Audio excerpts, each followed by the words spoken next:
gosto de reler ao fim de tantos anos.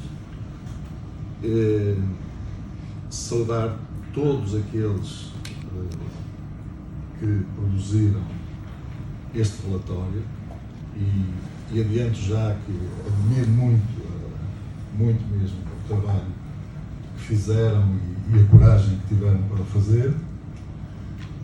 E depois direi porquê, naturalmente. Pode ser da responsabilidade. E portanto, saudar todas as pessoas que estão presentes, amigas e amigos, que eu já não vi há algum tempo, tive a oportunidade de rever. Saudar a senhora representante do Sr. Ministro da Educação, doutora Antonieta Ferreira, já também nos conhecemos há alguns anos, e, naturalmente, as pessoas que estão na mesa, a doutora Teresa Paixão, a doutora Angela Maia. Parece que não me esqueci de ninguém. Eu vou fazer um comentário distribuído por 4 pequenos pontos. Um primeiro ponto tem a ver, de certo modo, com alguma história, se assim se pode dizer, da avaliação de programas em Portugal, que é bastante recente. Portanto, isto é importante nós termos essa noção que a primeira vez que em Portugal surgiu numa revista de natureza científica um número temático sobre a avaliação de programas e sobre a avaliação em geral foi em 1990, na revista Inovação, do extinto Instituto de Inovação Educacional. Passados 4 anos, a Sociedade Portuguesa de Educação Física fez um número temático também sobre a avaliação no seu boletim, que se chamava precisamente Boletim da Sociedade Portuguesa de Educação Física. E em 1996, a revista, bem conhecida de todos, com certeza, Sociologia, Problemas e Práticas, fez também um número temático sobre a avaliação. Portanto, a nossa história no domínio da avaliação de programas em Portugal é muito recente. Não é? E, portanto, e depois, aliado a isto, as dificuldades que são também internacionais, não são só portuguesas, da afirmação da avaliação como domínio do conhecimento na academia. Não é? Portanto, a academia não acolhe enfim, com muita alegria, digamos assim, as questões da avaliação. Porque tem sido um domínio em que toda a gente mais ou menos se pode pronunciar, e bem, e não há problema nenhum com isso, mas como domínio do conhecimento reconhecido com programas, enfim, são poucas as universidades que de facto em Portugal se têm dedicado a isso. Outro aspecto que me parece importante é quando foi publicada a Lei de Bases do Sistema Educativo, em 86, nós pudemos assistir em Portugal. No fundo, a Lei de Bases, no fundo, é uma espécie de agenda para a educação para os próximos anos, depois daqueles anos, enfim, em que nós entramos na democracia e com grandes convulsões, pouco positivas, naturalmente, no sistema educativo, e ao fim de 12 anos, de facto, a Lei de Bases, que foi, como sabem, votada amplamente pela Assembleia, pelos partidos então representados na Assembleia, esse que só um é que não votou, veio, no fundo, instituir uma agenda para a educação de Portugal. E, associada a essa agenda, o que nós tivemos foi o emergir de uma política pública ao nível da educação que se materializou num conjunto de programas que, desde meados dos anos 80, começou a ser posta em prática. Enfim, muitos se recordarão de um projeto que, desse ponto de vista, foi exemplar a muitos níveis, não há aqui tempo para entrar em detalhes, foi o projeto Minerva, coordenado pelo professor António Dias de Figueiredo, da Universidade de Coimbra, que todos devem conhecer, até logo a seguir o PIPS, o Programa Interministerial para a Promoção do Sucesso Escolar.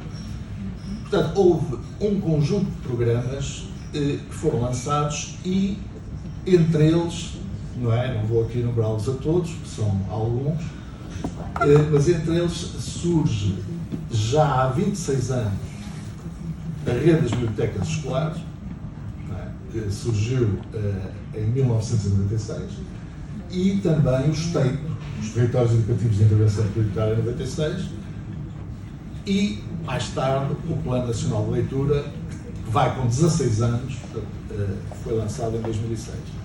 Isto para dizer o quê? Para dizer que há aqui também algo interessante, há aqui vários aspectos interessantes nisto. Do ponto de vista da avaliação, o que é interessante é que a esmagadora maioria destes programas, eu não os citei a todos, nem vou falar de todos, mas há mais, há bastantes mais, mas em todos eles foram avaliados. Em geral, todos estes programas foram objeto de avaliação.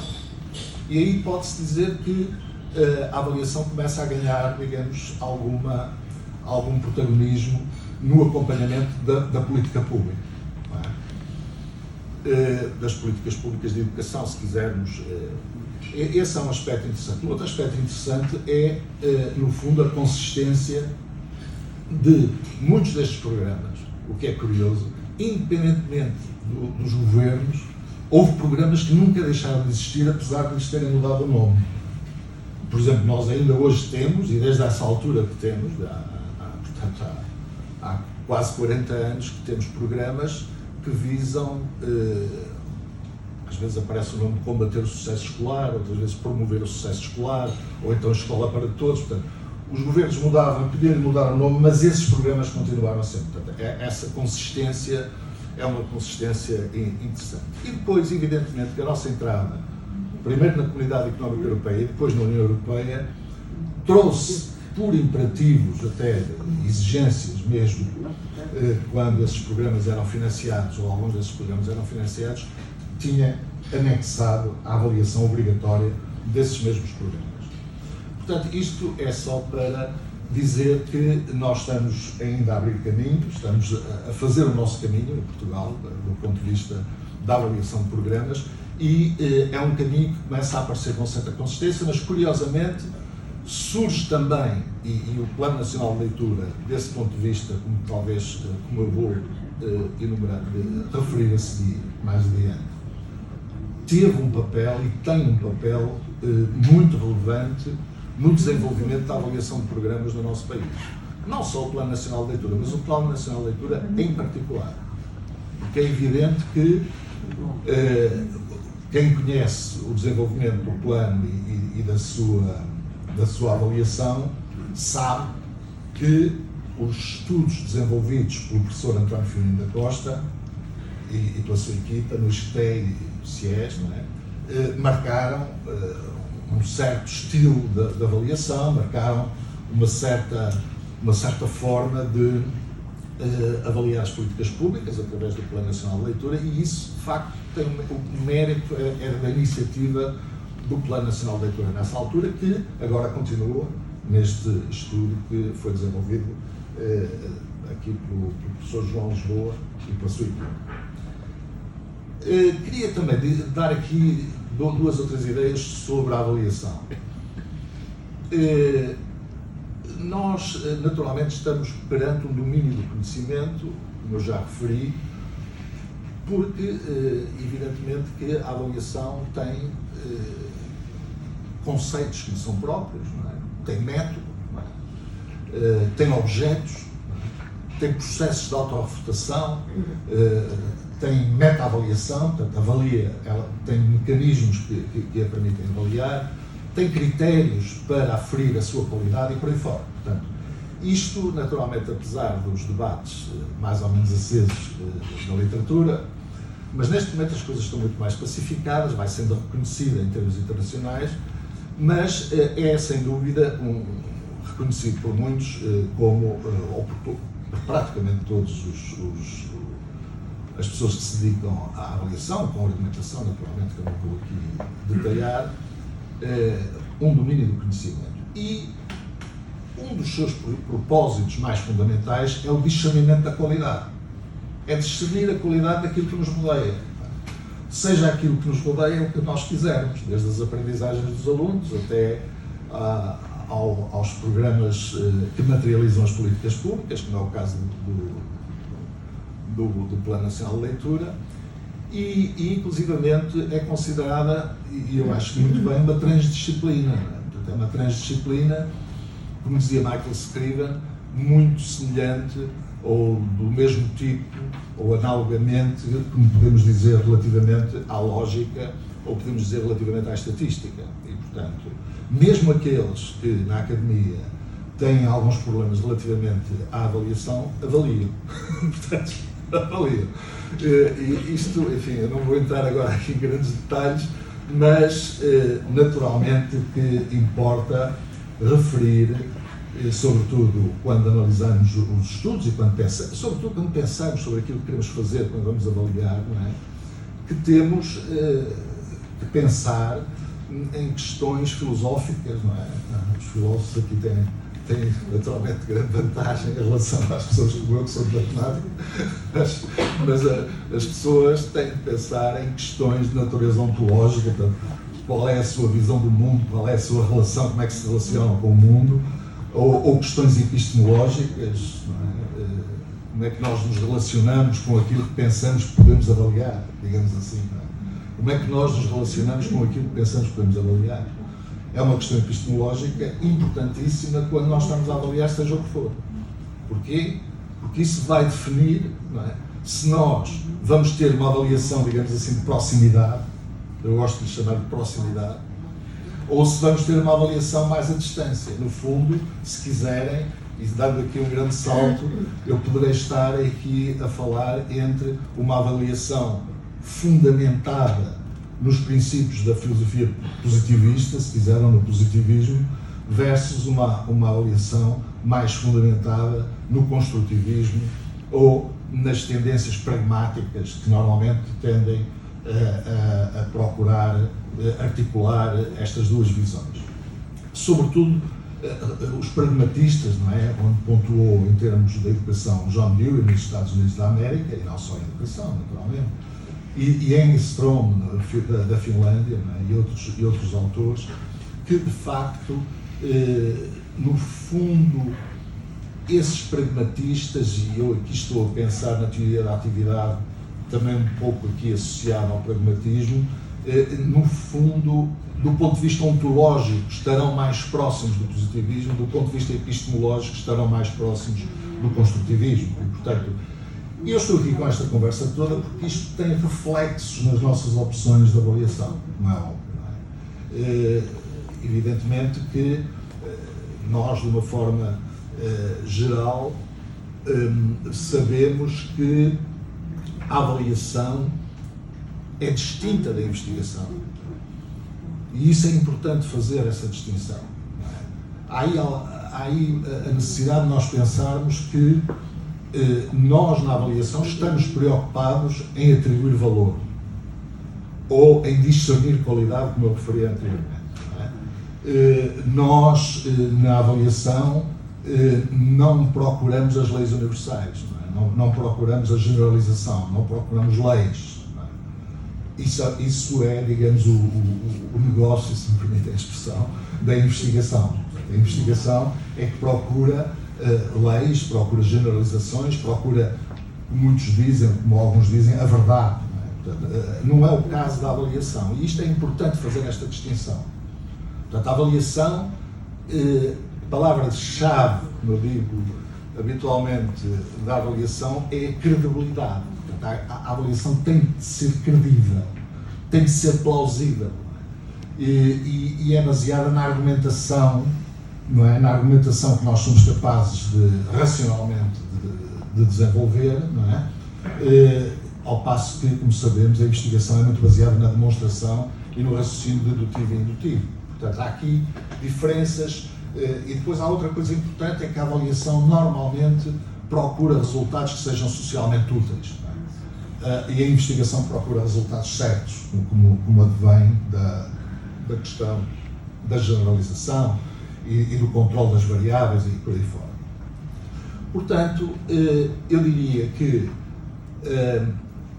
para terminar esta segunda parte, que as avaliações... Portanto, nós já temos um acervo significativo do ponto de vista teórico, e a avaliação é interessante porque ela nasce da prática, quer dizer, ela nasce da prática, e depois é que aparece a teorização, não é? Enfim, não terei muito tempo para entrar por aí, mas o que interessa é que nós, neste momento, já temos um acervo significativo de estratégias de avaliação, ou se quiserem, de perspectivas de avaliação, que os autores procuram arrumar em categorias. Eu gosto muito de uma categoria de Stufflebeam, que no início deste século, encontrou 4 categorias que eu vou rapidamente enunciar, portanto, que são as pseudo-avaliações, que são normalmente aquelas avaliações que servem, que são muito utilizadas um pouco pelo mundo fora, quer o mundo público, quer o mundo privado, para, no fundo, legitimar determinado tipo de ações ou determinado tipo de políticas. Portanto, não são verdadeiramente avaliações, mas são esse tipo de... têm essa função de legitimação, não é? Depois temos as quase avaliações, que são muito focadas nos métodos. Portanto, o grande foco que nós normalmente colocamos na avaliação é nos métodos. Curiosamente, a única coisa que é semelhante entre investigação e avaliação são os métodos. Usam ambos os mesmos métodos, não é? Mas, portanto, às tantas, a ênfase é tanto nos métodos que acabamos por perder a noção daquilo que é substantivo numa avaliação, não é? Essas são as quase avaliações. Depois temos as avaliações que são orientadas para a melhoria e para a prestação de contas, muito, enfim, numa perspectiva do próprio Daniel Stufflebeam, não é? Que foi o primeiro autor da avaliação conhecido internacionalmente que usou uma perspectiva sistémica de avaliação. E, finalmente, e como se costuma dizer, last but not the least, das 23 abordagens ou perspectivas de avaliação que foram analisadas, há 9 que foram consideradas de futuro no século XXI e 4 dessas estão debaixo de um chapéu que nós podemos designar por avaliações orientadas por ou para uma agenda social. E aqui temos avaliações que são claramente comprometidas e assumem claramente a subjetividade, não têm medo da subjetividade, e assumem a natureza interveniente da avaliação no desenvolvimento das políticas públicas e na melhoria das sociedades. Portanto, estas perspectivas, que têm, enfim, vários defensores, são perspectivas que vão ao encontro de algo que me parece importante. Já estou a passar o papel. Bom, eu já calculava. É por isso que era melhor não usar a cábula, porque assim faltava coisa. Mas eu, se me der mais 3 minutos ou 4, pode ser? 2. Pode ser? Bom, isto é o defeito dos professores, falam pelos cotovelos e... Enfim. Mas o que eu queria aqui dizer é... Eu vou procurar ser mesmo cumpridor dos 3 minutos, vamos lá ver, não vai ser fácil. E agora para o terceiro ponto, que é a relação entre as políticas públicas e a avaliação. E naturalmente que a avaliação é absolutamente imprescindível para fundamentar e para desenvolver as políticas públicas. E, portanto, há aqui uma associação muito forte, uma relação muito forte entre as políticas públicas e a avaliação. E eles são profundamente, de tal modo relacionados, que muitas vezes até se designam os avaliadores como cientistas públicos, que são capazes de mobilizar os dados empíricos para que eles possam servir para fundamentar e discutir abertamente nas sociedades os resultados das avaliações. Então, são cientistas públicos e, no fundo, a avaliação será uma tomada pública de decisão. Não é? Há uma decisão que se toma publicamente, como, aliás, quer dizer, nós podemos aqui ver nas avaliações feitas do Plano Nacional de Leitura. Bom, eu vou mesmo saltar, para não... porque queria ir aqui ao Plano Nacional de Leitura e à avaliação. Já disse algumas coisas e devo dizer o seguinte. Primeiro, porque é que eu disse a coragem da equipa? Porque, de facto, avaliar um programa desta natureza é uma tarefa hercúlea. Porquê? E é uma tarefa impossível. Quer dizer, avaliar tudo aquilo que está previsto, se eu pegar nos objetivos que estão previstos, não há hipótese nenhuma de nós avaliarmos, e muito menos em 10 meses. Não é? E, portanto, eu acho que quando se tem um objetivo, um grande objetivo da política pública, que é a democratização da leitura e criar uma sociedade de leitores, naturalmente que o plano deu-lhe a devida dimensão, não poderia deixar de ser, numa série de projetos, que são às dezenas, numa série de intervenientes, são às dezenas, os stakeholders são dezenas e dezenas, e nós... Bom, não, para dizer que são milhões. São milhões, não é?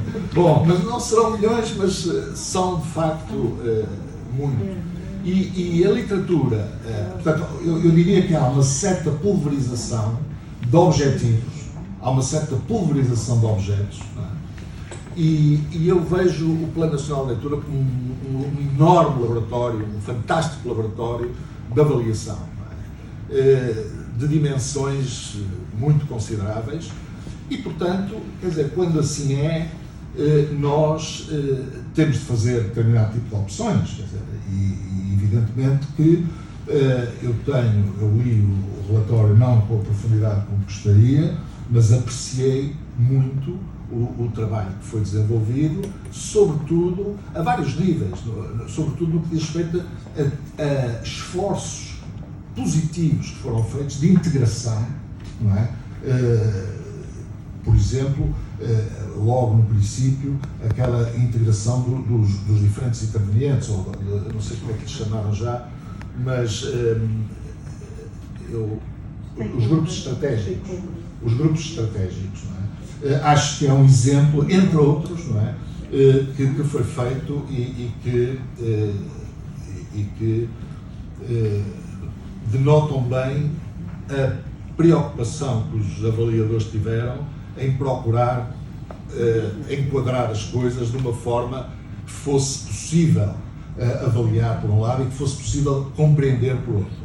É evidente que nós podíamos estar aqui, eu não tenho tempo, vou mesmo terminar, mas há naturalmente aqui uma coisa que a doutora Teresa Calçada disse no início e que vai ao encontro, não tenho tempo, mas vai ao encontro daquilo que eu penso, é que há aqui uma questão, as questões fundamentais aqui são questões de política, são questões de concepções filosóficas, concepções de educação, concepções que nós temos acerca de um conjunto de aspectos, e as outras questões, que não são menos importantes, são questões que eu diria de natureza acessória. Aliás, o Dr. João Lisboa e a doutora Teresa Calçada referiram, por exemplo, que do ponto de vista da política, não é, infelizmente não foi possível concertar diferentes ministérios,